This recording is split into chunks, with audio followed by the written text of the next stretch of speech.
Help me understand why we allow over 16,000 children to die each day from hunger or hunger-related diseases. Help me understand why it is acceptable for the 0.1% to control majority of global resources, while 6 million children die of starvation every year. Help me understand why we should grow up to empower corrupt banks, corrupt corporations, and corrupt governments instead of empowering humanity. Please explain to me why we should value power and profit instead of people. Help me understand why 1 billion people are living on less than $1 a day, and of that 1 billion, 162 million people are living on less than 50 cents a day. It is unreasonable to believe that poverty occurs naturally. It is unreasonable to believe that people wake up and say, "Today I want to work hard," at not being able to eat. To quote Nelson Mandela, poverty is not an accident. Like slavery and apartheid, it is man-made and can be removed by the actions of human beings.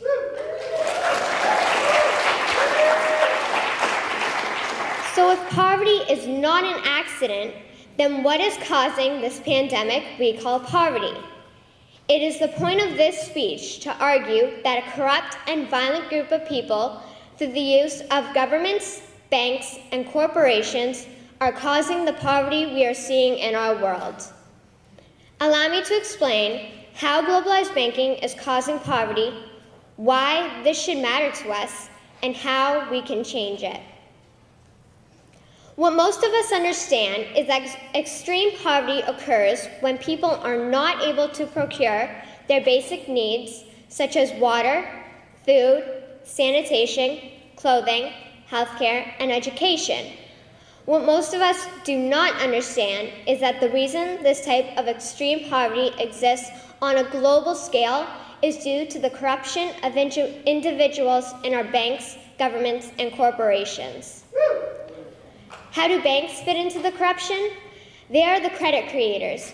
Nations access this credit, which creates the debt money that will be owed back to the bank.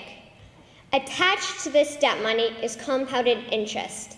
This interest can never be repaid because the only ones allowed to create money is the banks.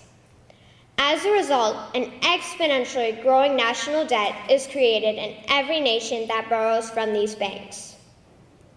How do governments fit into the corruption? They are the policymakers and the tax collectors. The corrupt politicians create policies that benefit the corrupt banks and corporations. These same politicians create taxation policies that lead to wealth redistribution from the poor to the wealthy bankers. Because the tax laws benefit the corrupt banks and corporations, the people who can least afford to be taxed carry majority of the burden. So how do corporations fit into the banking scam? Organizations like the World Bank, the IMF, and the WTO convince countries who are resource wealthy to participate in their centralized banking scam. Government leaders who will not support the banks are forced out and new leaders are put in. These leaders are paid to participate to the detriment of their country. These countries are then destroyed through the looting of their resources, the enslavement of the people, and the denial of benefiting from the profits derived from their own country's resources.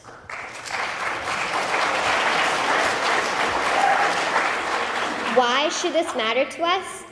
It matters because if you and I were in a state of extreme poverty, we would want someone to save us from those imposing their corrupted will upon us. It matters because if we turn our eyes from the injustice, then we will have no excuse when injustice is thrust upon us. It matters because if we don't stop the corruption, my generation will most probably be slaves to the corrupt.